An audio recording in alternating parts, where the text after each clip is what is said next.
There's more to life planning than just retirement.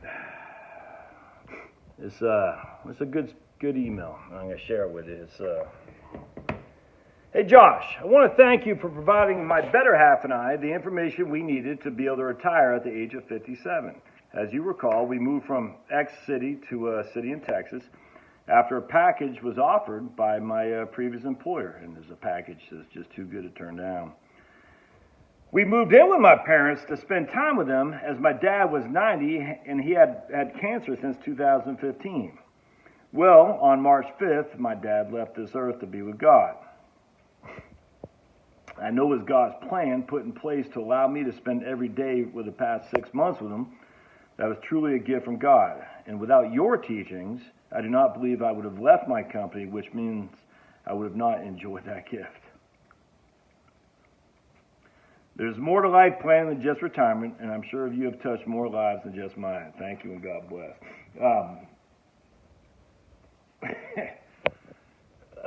Man, that's you're just doing this video because it makes you look good. No. Yeah, it does make me look good, doesn't it? But what are you doing? What are you doing? Are you grinding away? Are you grinding away at some job that you just don't like out of fear? Are you overlooking the parable of the talents? The only reason I can do this to help my man here is because I took a risk and I left my job at USA. I was making $200,000 a year, my friends. And I wasn't working that hard. I certainly wasn't worth $200,000. I was making more than $200,000. $200,000 a year. 4 kids. You know, a wife that wasn't working. And I said, I can't do this commute down to Buckhead. I did it for like 6 months. I said, I can't do it anymore. So I went to a couple other firms and I said, well, let me see what they can do because I didn't want to leave. You know, I mean, to be honest with you, I was like, I don't know if I can do it on my own. I'm just logging in. And I said it's gonna be scary, but you know, obviously my wife was with me because I said to her, I can't go down to Buckhead anymore. It's an hour and a half each way. The company's changing. It's not the way it used to be. It's becoming not a great company. Let's just put it that way, in terms of the wealth management area.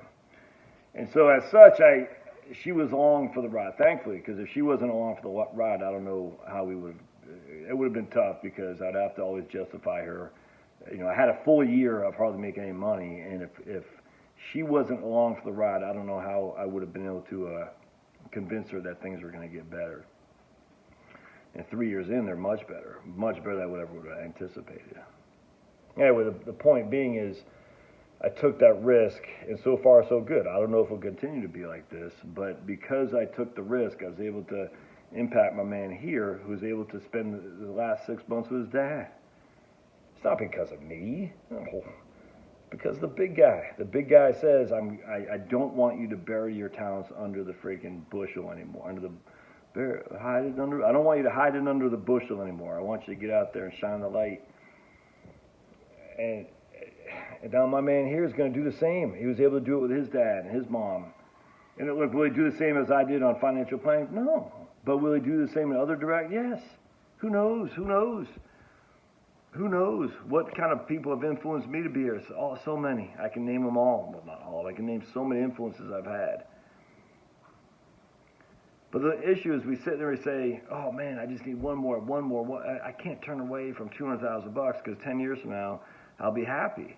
Listen to what I was listening to the other day.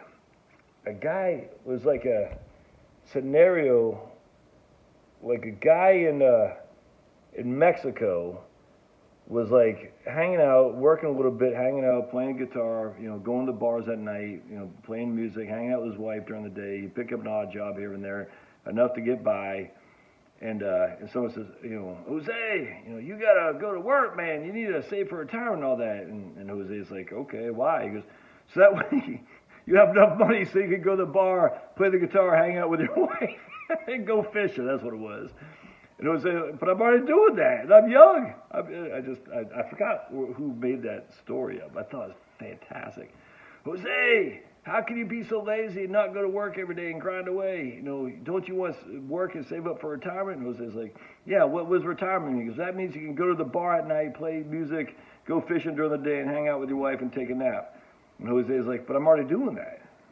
And the guy's like, what about health care? He just said that, that's what I thought. The minute I heard this, I forgot who said that. Maybe it was Owen Benjamin or somebody. It was some comedian, maybe it was Ryan Long. Somebody just cried. I was laughing. I said, man, ain't that the truth? I got to work until I'm 60 in order so I can have fun in retirement. Well, why can't you do it right now? Well, I don't know. Healthcare. What about your mask? The point, look, and I'm not looking down on you if you haven't retired. I'm only saying I know for a fact there's a big number of you all that are out there. You're putting on weight. Your immune system's declining. Your blood pressure is going up. You're not in a good place. So speaking of which, I got to call my doc. I need my version of Lexapro. I'm running low on my Lexapro. That's my antidepressant. So all these people say, antidepressants. I take one Lexapro, man. I love it. It helps me a lot. Like I said, it takes 5% of the what's it? I don't even know what the edge, I guess you could say. And I love it, man. I thought for sure maybe a zombie like, hey, man, rock and roll, man. It doesn't do that at all. But it just takes just enough for him to say, yeah, whatever. Let the water roll off your back like a duck or something like that. Let the water roll off your back.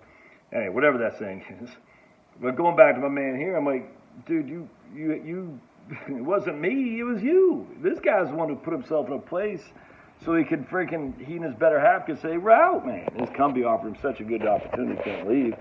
I mean, it makes me look good. I love the accolades. I love everyone wants to be held in high esteem with high accolades. But I just happen to be at the right place at the right time. But this guy's a person who's able to freaking work and save and not spend that much to get where he's at. His wife does the same thing, and it's just like, I love it because now he can go on to fire up other people for whatever he wants to do. Maybe he wants to be a freaking electrical engineer. I can't remember. He wants to trade baseball cards. I don't know. But whatever he's going to be now, he can be a spark for other people to say, you know something, there's something else out there than grinding away at some corporate job, listening to Robin DiAngelo and how you got to be guilty because you're white, or if you're brown or black that you're oppressed. I mean, this is not good. This is an evil society that teaches this crap. And you got to break free from it. I don't care if you're black, brown, white, yellow. I don't give two craps. At the end of the day, these people are treating you like playthings. They're not allowing you to be you. Now, you might need to be there because you've taken on too much debt. You consume too much, and now you got to pay for it. Well, that sucks, and you're going to have to learn your lesson there. But if you haven't, have you crunched the numbers? Have you seen? Have you actually taken the time to see? Can you leave your crappy old job and go do something else? I'm telling you, all these financial planning, retirement plannings I do, I said, look, even if you got a job for $20,000 a year, if 61 years old, just part-time, $20,000 a year, it's your local nursery, freaking showing people the difference between a camellia, or we'll say a strawberry plant and a freaking blackberry plant, working part-time, you're going to be fine. But what healthcare? Okay, well, that's something we'd have to think about. You all right there, buddy? Finney's sneezing in this facility. Finney's got allergies. Anyway, that's what I appreciate, man. It's humbling as all can be. I just can't imagine dying before I had the chance to freaking just walk on a beach with my wife and the sunset coming down. Just freaking just knowing that I just in God's beauty with my beautiful wife next to me, trying to hold her hand because she's not big on that. I'd be like, come on, just let me hold your hand. She's like, yeah. She goes, all right, for 2 seconds. I hold her hand. I said, just give me a kiss, man. Just sweet, just a little kiss right here. She goes, all right. You're happy now? Because I'm a big softie. And she's hardcore. Like, yeah, she's just, I'm the romantic one, if you will. I don't know if that's true, but she's not big holding the hand or whispering sweet nothing. She's like, oh boy. But I can't imagine not having the opportunity to do that because I'm so worried about retirement. Just digging, grinding, sitting, commute. And then my wife says, I got 2 months to live. Oh, anyway, God bless you, man. Just gotta crunch your numbers. All right, we'll see you.